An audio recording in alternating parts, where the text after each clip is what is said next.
வணக்கம் ஃப்ரெண்ட்ஸ், இன்றைக்கி நம்ம சேனலில் என்ன ரெசிபி போடுறோன்னா கொஞ்சம் டிஃப்ரெண்ட்டான டேஸ்டியான தேங்காய் கொழுக்கட்டை. வாங்க எப்படி செய்கிறதுன்னு வீடியோக்குள்ளே போய் பார்க்கலாம். அதுக்கு தேவையான பொருள்: 1 கப் பச்சரிசி மாவு, அதே கப்பால் 1 கப் தேங்காய். வாங்க எப்படி செய்கிறதுன்னு வீடியோக்குள்ளே போய் பார்க்கலாம். ஸ்டவ்வில் ஒரு பாத்திரத்தை எடுத்து வச்சுக்கோங்க. அதில் 1.5 கப் தண்ணி ஊற்றிக்கலாம். தேவையான அளவு உப்பு போட்டுக்கலாம். தண்ணி நல்லா சூடு ஏறட்டும். வெந்நீர் சூடுறதுக்குள்ளே நம்ம எடுத்து வச்சுக்கிற தேங்காவை தண்ணி ஊற்றாமல் நல்லா அரைச்சி எடுத்து வரலாம். இந்த மாதிரி தண்ணி ஊற்றாமல் அரைச்சி எடுத்துக்கோங்க. ஒரு பாத்திரத்தை எடுத்துக்கோங்க. நம்ம எடுத்து வச்சுக்கிற 1 கப் பச்சரிசி மாவு அதுக்குள்ளே போட்டுக்கலாம். நம்ம அரைச்சி வச்சுக்கிற தேங்காவை சேர்க்கலாம். இதை ரெண்டுத்தையும் நல்லா மிக்ஸ் பண்ணிக்கலாம். தேங்காய் அதிகமாக இருந்தால் தான் இந்த கொழுக்கட்டைக்கு நல்லாயிருக்கும். தண்ணி நல்லா சூடு ஏறிட்டு ஸ்டவ் ஆஃப் பண்ணிக்கலாம். தண்ணியை கொஞ்சம் கொஞ்சமாக ஊற்றி பிசைஞ்சு எடுத்துக்கலாம் மாவை.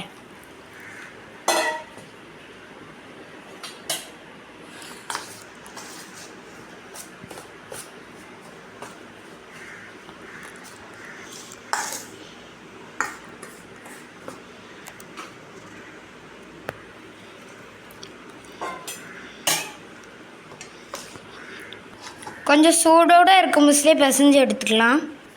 இதுக்கு இனிப்பு சேர்க்க தேவையில்லை. உங்களுக்கு வேணும்னா லைட்டாக சேர்த்துக்கோங்க. இந்த பதத்துக்கு மாவை பிசைஞ்சு எடுத்துக்கோங்க. இப்போ எந்த ஷேப் வேணாலும் உருட்டிக்கலாம்.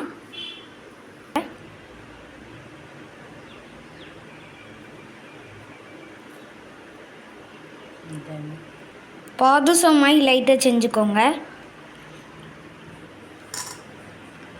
ஒரு உருண்டை எடுத்துக்கோங்க. அது நடுவில் பெருவிரலில் வச்சு லைட்டாக ப்ரெஸ் பண்ணிக்கோங்க. கரெக்டான ஷேப்புக்கு வந்துடும். இதே மாதிரி அவ்வளோத்தையும் நம்ம செஞ்சு எடுத்துக்கலாம்.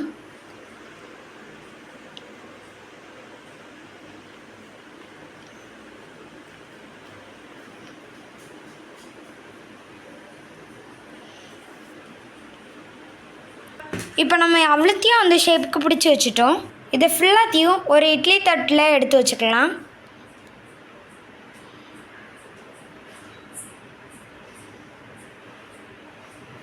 ஸ்டவ்வில் ஒரு இட்லி பாத்திரத்தை எடுத்து வச்சுக்கலாம்.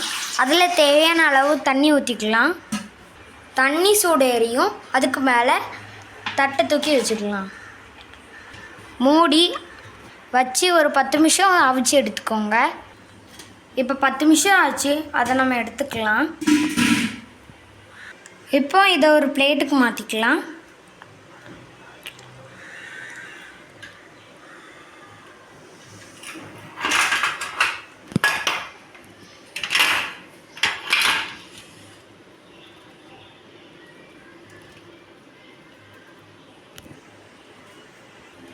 இப்போ தேங்காய் கொழுக்கட்டை ரெடி ஆகிட்டு, இதை அப்படியே சாப்பிட்டாலும் டேஸ்ட்டாக தான் இருக்கும். இப்போ கொஞ்சம் வித்தியாசமாக நம்ம பண்ண போகிறோம். அது என்னதுன்னா, ஜாம் எடுத்து அந்த குழிக்குள்ளே வச்சு சாப்பிட்டா செம்ம டேஸ்ட்டாக இருக்கும். இப்போ கலர்ஃபுல்லான தேங்காய் கொழுக்கட்டை ரெடி ஆகிட்டு, வாங்க டேஸ்ட் பண்ணி பார்க்கலாம். இந்த வீடியோ உங்களுக்கு பிடிச்சிருந்தா லைக் பண்ணுங்கள், ஷேர் பண்ணுங்கள், சப்ஸ்கிரைப் பண்ணுங்கள். பக்கத்தில் பெல் ஐக்கானையும் கிளிக் பண்ணுங்கள். தேங்க்யூ.